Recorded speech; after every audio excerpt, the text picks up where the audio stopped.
Doctora Mariana Yumbay, muchas gracias por este tiempo para con Expresos. Quisiera conversar con usted en torno a la nueva asamblea que se estaría por instalar en mayo próximo. Pachacuti firmó un acuerdo con Revolución Ciudadana. ¿Este acuerdo también implica que Pachacuti va a sumarse a la bancada del correísmo? Bueno, muy buenos días. El tema que me plantea no está previsto, al contrario, si es que hay alguna coincidencia a futuro con el resto de bancadas, con todas las bancadas que se armen en la asamblea, el objetivo es trabajar, ojalá de manera conjunta, que exista coincidencias, que pongamos o que antepongamos los intereses de todo el pueblo ecuatoriano. Ese es el objetivo. Por el momento, nosotros estamos trabajando en la agenda legislativa. Aspiramos que ojalá en las próximas semanas ya tengamos listo para que podamos, ojalá, a partir de aquello, conversar con los demás. Pero hacer una bancada con RC, no, eso no está previsto. No está tampoco planteado dentro de los 25 acuerdos programáticos que suscribieron, en este caso Pachacuti y los demás partidos y movimientos de izquierda con RC. Es decir, esta firma de acuerdo no significa una alianza. No se ha hablado absolutamente nada de armar esta bancada con RC. No está previsto aquello. ¿Pachacuti se uniría a la bancada de ADN en todo caso? Miren, el objetivo es tener una bancada propia. Ese es el objetivo del movimiento Pachacuti. Y en ese marco, nuestros dirigentes del movimiento de unidad plurinacional Pachacuti asumen que ellos están haciendo los diálogos correspondientes. Y para eso precisamente ya delineamos algunos puntos importantes de la agenda legislativa, porque el acercamiento, el diálogo para lograr constituir una bancada, es necesario para ello tener algunos ejes temáticos o ejes importantes que deben ser parte de la agenda legislativa y a partir de aquello conversar con el resto, ¿no? ¿Estarían conversando con Partido Social Cristiano para entre ustedes dos formar una bancada? Desconozco aquello porque esos son temas que en una de las reuniones se autorizó a la dirigencia, en este caso del movimiento Pachacuti. No hemos mantenido una reunión posterior a aquella reunión que mantuvimos, sin embargo, ellos son los encargados de aquello. ADN, en su momento dado, Esteban Torres, en una entrevista con Expreso, señaló que ya estaban conversando con Pachacuti. ¿Esto es cierto? Bueno, con Pachacuti bueno, están los dirigentes, están los 9 asambleístas. Es posible que hayan conversado con alguien de los demás porque conmigo no han conversado. En ese sentido, no debe haber sido una conversación con el movimiento Pachacuti, porque si han conversado con el movimiento implica que se hayan sentado a conversar con nuestro coordinador nacional, que es Guillermo Churuchumbi. Así que con nosotros no. Debe ser una conversación aparte con los miembros que han ganado, con los 9 asambleístas Tal electos. vez con alguien, no sé, desconozco, habría que preguntarles con quienes se ha sentado a conversar, pero sí hay que ser respetuoso de la estructura y por nuestra parte el único portavoz, el único que tiene la autorización para los diálogos es precisamente nuestro coordinador, Guillermo Churuchumbi. Que necesitarían justamente de parte de una organización para ustedes decir, vamos a hacer bancada con esta organización. Así es, él es el que está autorizado para conversar con distintos actores. De hecho, algunos asambleístas independientes en su momento habían manifestado la voluntad de juntarse. En ese marco, esta posibilidad de unir esfuerzos no puede ser sin una agenda legislativa. Para nosotros es muy prioritario la agenda legislativa. Si hay coincidencias, si hay otros independientes que dicen estamos de acuerdo con esta agenda legislativa y nos vamos a sumar o algún punto que se nos quedó fuera y que también es de importancia de empujar desde el legislativo, lo podemos incorporar. Eso es lo que nos interesa más allá del resto. prevén que los nuevos asambleístas de Pachacuti no se vayan a fragmentar, no vayan a ir no vaya a haber el camisetazo que se dice siempre que hay en el legislativo. ¿Cómo prevén que no pase eso? Mire, eso es, a todos nos interesa que ojalá los 9 nos mantengamos unidos, pero ya depende de la formación política, de la coherencia, del compromiso, de los principios que tienen cada uno de los asambleístas. Yo no puedo responder por el resto. Uno se ha demostrado a lo largo de la vida que uno es coherente, que uno es respetuosa de los principios de la mayuya, no mentir, maquilla, no ser ociosa, la mashua, no robar. En ese sentido, yo respondo por mí, pero el resto aspiremos que también tengan los mismos principios, que tengan los mismos compromisos con el pueblo ecuatoriano, que se cobijen de esta agenda legislativa y podamos mantenernos unidos. Pero usted sabe muy bien que en la Asamblea si no tiene firmeza, coherencia, si están desesperados quizás por resolver sus vidas, a veces hemos visto que se venden nomás al mejor postor, entonces no podemos, yo no podría decir los 9 vamos a mantenernos porque cada uno tiene sus principios, su coherencia, desconozco de dónde vienen algunos, entonces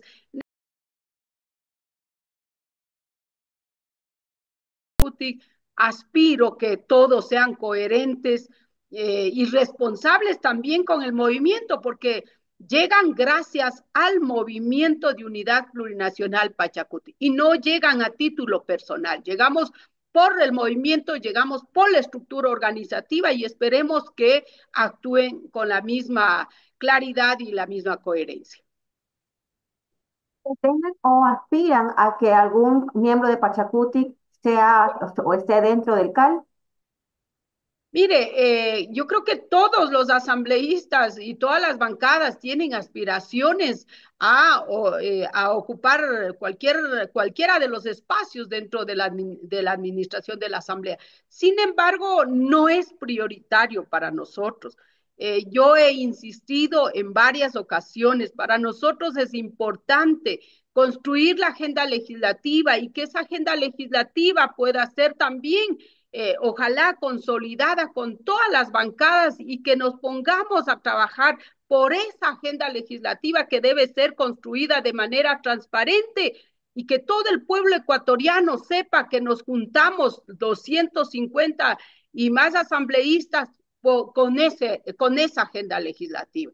Eso es lo que más le interesa al pueblo ecuatoriano. No es que quién va a ser presidente, quién va a ser miembro del CAL, sino que existe ese compromiso de empujar de todos para apuntar a resolver los problemas del país.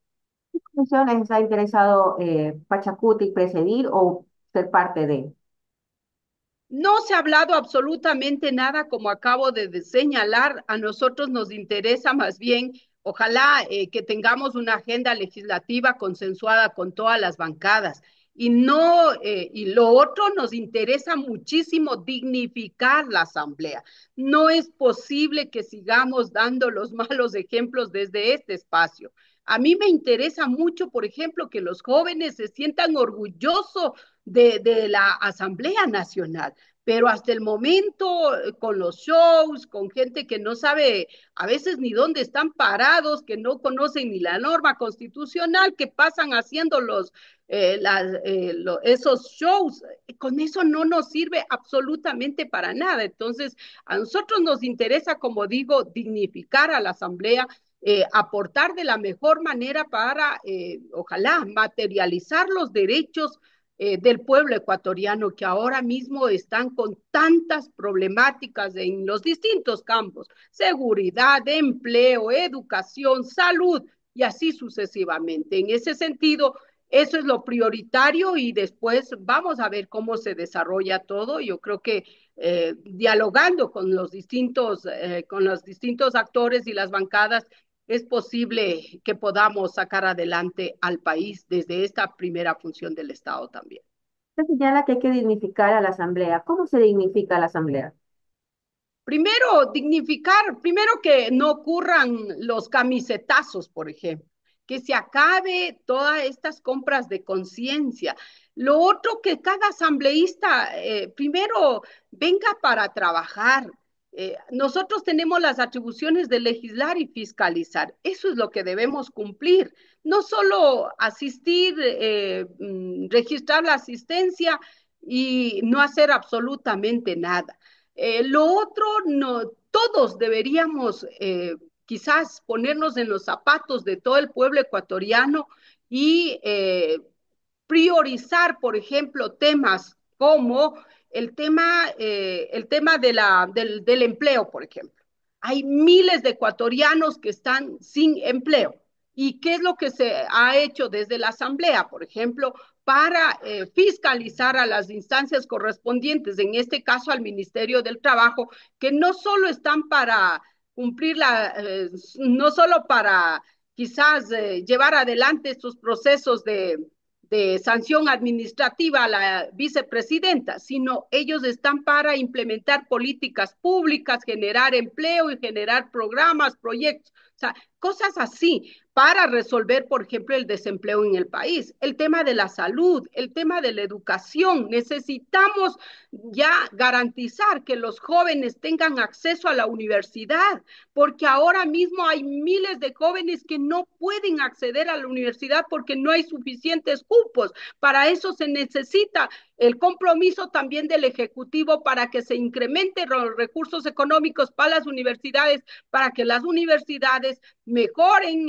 amplíen su infraestructura, contraten más docentes, entre otros, ¿no es cierto? ¿Qué más? Necesitamos darle una herramienta jurídica, una ley de protección al sector agroproductivo. Son los agricultores los que han sido más golpeados en el país, los emprendedores los más golpeados y resulta que no tienen una herramienta jurídica. Y así sucesivamente. Entonces, trabajando todos los días, priorizando estos temas, vamos a demostrarle al país que todos los asambleístas, los 151 llegaron a trabajar y que estamos aportando con la materialización de cada uno de los derechos constitucionales para garantizar lo que la misma norma dice, una vida digna para todos y para todos. Esa debería ser la tarea. Llevar adelante procesos de fiscalización totalmente serios. Tienen que ser, siempre yo lo digo, debe ser un proceso totalmente objetivo, técnico, jurídico, pero también político, y no con el afán de perseguir al uno o al otro, sino con el afán, primero, de rendición de cuentas, segundo, transparentar qué acciones están haciendo, y tercero, para exigirle que cumplan con las funciones previstas tanto en la norma constitucional y las otras. O sea, esta es la tarea que debemos hacerlo desde la Asamblea, pero lamentablemente durante este corto periodo que me ha tocado estar, no todos tienen ese compromiso. Muchos vienen, no sé, para cualquier cosa, menos para legislar y fiscalizar. Prueba de ello es que hay asambleístas que ni siquiera han logrado presentar un proyecto de reforma, alguna ley o alguna iniciativa de proyecto de ley. Entonces, es lo que considero que debemos todos comprometernos a trabajar de manera unida también. ¿Por qué no unirnos? O sea, ya estamos en la Asamblea, llegamos cobijados por distintas corrientes políticas, por distintas simbologías, sin embargo, adentro nos tiene que unir toda la problemática que está viviendo el país. Y al tener una asamblea que va a estar con dos grandes bloques, que sería RC y ADN, ¿cómo va a ser o cuáles serían los retos que tendrían para poder trabajar en esta, o van a tener que enfrentar ustedes para poder trabajar dentro de la asamblea? Bueno, esperamos nosotros como ahora hemos actuado, mire, hay temas que han mandado desde el Ejecutivo y nos ha parecido correctos, los hemos apoyado. Entonces, esa va a ser la dinámica nuestra, seguir trabajando por propuestas que encaminen la solución de los problemas del país y esperemos que no se enfrasquen en una lucha entre uno de los bloques y el otro bloques, sino más bien que antepongamos los grandes intereses del pueblo ecuatoriano y hacia eso trabajemos. Y en ese marco nosotros estaremos también para aportar. ¿Cree que se va a poder evitar estas fiscalizaciones a la carta teniendo estos dos bloques de mayoría? Efectivamente, como usted conoce el proceso de fiscalización y para que un proceso de fiscalización tenga éxito se requiere votos, lamentablemente, o se necesita votos y en ese sentido se necesita alrededor, me parece que de 101 votos. Entonces, sí se le ve bastante complicado. De todas formas, esperemos que no se actúe protegiendo al uno o al otro o a determinado ministro o ministra, sino más bien pensando en que los recursos del Estado se optimicen, se hagan una buena inversión y que llegue al pueblo ecuatoriano. O sea, en nuestra tarea es eso, efectivamente, a través de la fiscalización, garantizar que la administración pública cumpla con los objetivos, ¿no es cierto? No estamos para eso es la fiscalización, pero desafortunadamente en el último periodo vemos que tienen miedo a la fiscalización. Muchos ministros ni siquiera han comparecido, son casos excepcionales que han comparecido a la Asamblea. El resto no ha venido, entonces, claro, no es un tal vez que solo nosotros perdemos, sino es el pueblo ecuatoriano el que no tiene la posibilidad de conocer qué está haciendo cada una de las carteras del Estado. ¿Pachacuti prevé fiscalizar ya desde ya algún caso en específico? No le escuché, perdón. ¿Pachacuti ya prevé fiscalizar algún caso en específico?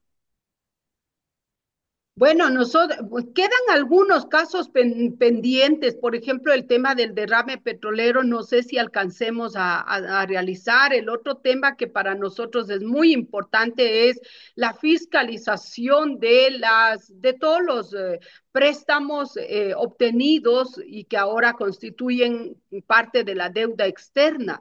Es mucho dinero que ha llegado al país, sin embargo no se ha cumplido con el objetivo constitucional que dice cualquier crédito tiene que ser utilizado para la inversión. Sin embargo, usted y todos los ecuatorianos vemos que en los últimos años, ni en la época de Lazo, ni en la época del señor Novoa, no hay una obra emblemática. ¿Dónde está todo ese dinero que vino en calidad de préstamo? Y sin embargo, todos los ecuatorianos estamos endeudados y nos toca pagar. En ese sentido, este es un tema también que nos interesa mucho fiscalizar. El otro tema que nos interesa también todo el proceso de las concesiones mineras que se han entregado sin respetar el marco constitucional, sin respetar la consulta previa, libre, informada. Este es el otro tema que también nos interesa mucho fiscalizar. Y el tema de la, bueno, hasta ahí estos rápidamente. Y el resto de temas que están pendientes, nosotros vamos a impulsar también porque, bueno, estamos de los 9 asambleístas, 3 que hemos estado trabajando durante este corto periodo. Sean los proyectos insignes que Pachacuti va a trabajar en la Asamblea. Bueno, en los proyectos nosotros tenemos dos proyectos importantes que hemos presentado. Por ejemplo, la ley de recursos hídricos nos interesa impulsar, lograr que se apruebe y de hecho no ha sido todavía tratado ni en primer debate este proyecto y de hecho va a ir a una consulta prelegislativa. Entonces, este proyecto queda para el siguiente periodo, entonces es una prioridad que la vamos a impulsar. El otro proyecto que también ya presentamos es la ley de consulta y consentimiento previo libre informado, que está igual en trámite y también vamos a impulsar. Nos interesa también trabajar, para nosotros es prioritario el sector agroproductivo y por eso vamos a trabajar en la ley de fortalecimiento del sector agroproductivo. El otro tema que vamos a impulsar también es la ley para proteger la naturaleza. Estamos viviendo los cambios climáticos, estamos viendo cómo los efectos o las consecuencias del fenómeno invernal nos termina afectando, pero no estamos trabajando de manera integral para contrarrestar o para mitigar todas las graves consecuencias. En ese sentido, necesitamos también, y está dentro de nuestras prioridades, trabajar en una ley de protección de la naturaleza para fortalecer los derechos constitucionales y este reconocimiento como sujeta de derechos a la naturaleza. Eso, bueno, hay un sinnúmero de... lo otro también necesitamos trabajar en leyes que permitan fortalecer la seguridad ciudadana y en ese marco debo decir que además de estos proyectos que yo ya presenté, también he presentado una propuesta de reforma a 5 leyes y ahí está visualizada la seguridad ciudadana de manera integral. No estamos mirando solo como la potenciación o el fortalecimiento de las Fuerzas Armadas y de la policía únicamente. Se necesita aquello, pero también necesitamos trabajar de manera integral, como por ejemplo el tema del rol que tienen que jugar los gobiernos autónomos descentralizados, el rol que tienen que jugar las autoridades territoriales, entre otros, ¿no es cierto? Entonces, esas propuestas igual y están presentadas, aspiramos en el próximo periodo impulsar con fuerza para que se concrete y que logremos recuperar la seguridad ciudadana. En ese marco también he presentado un proyecto de reforma a la ley de movilidad humana, por ejemplo. Ahí estoy planteando que personas que tienen antecedentes penales y que han cometido algún delito fuera, simplemente ya no puedan ingresar al país. O aquellos que cometan delitos graves aquí en el país, cumplan la pena y salgan y no vuelvan al país.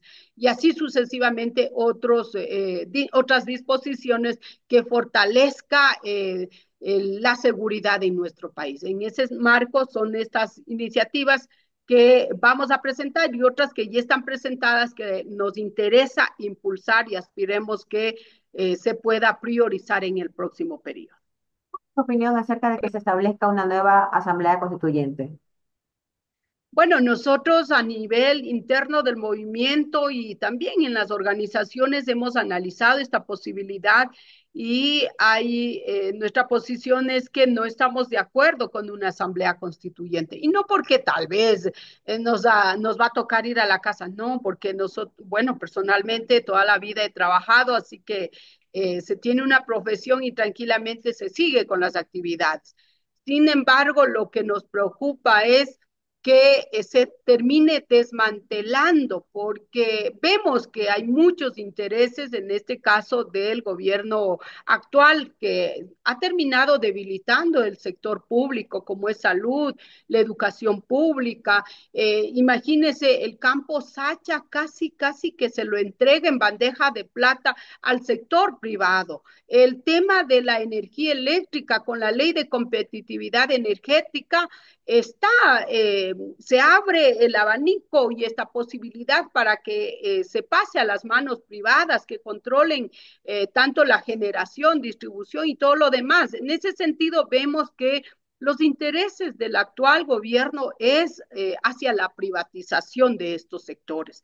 Y eso acaba con la Constitución y en la Constitución se está garantizando que todo el manejo de los sectores estratégicos es exclusivamente del Estado. El tema de la seguridad, mire, ahora mismo vemos la presencia de un ciudadano que es parte de un grupo medio irregular y resulta que viene acá al país, entre comillas, que va a ayudar a proteger o a recuperar la paz y la tranquilidad. No es así. Entonces, ¿qué es lo que evidencia? Tienen muchísimos intereses de privatizar el sector educativo, el sector salud, sectores estratégicos, seguridad, entre otros. ¿Eso qué significa? Que quiere deslindarse de las responsabilidades que la Constitución le establece, que es el Estado el único responsable de garantizar, por ejemplo, el acceso a la energía eléctrica, preocuparse también de y garantizar la seguridad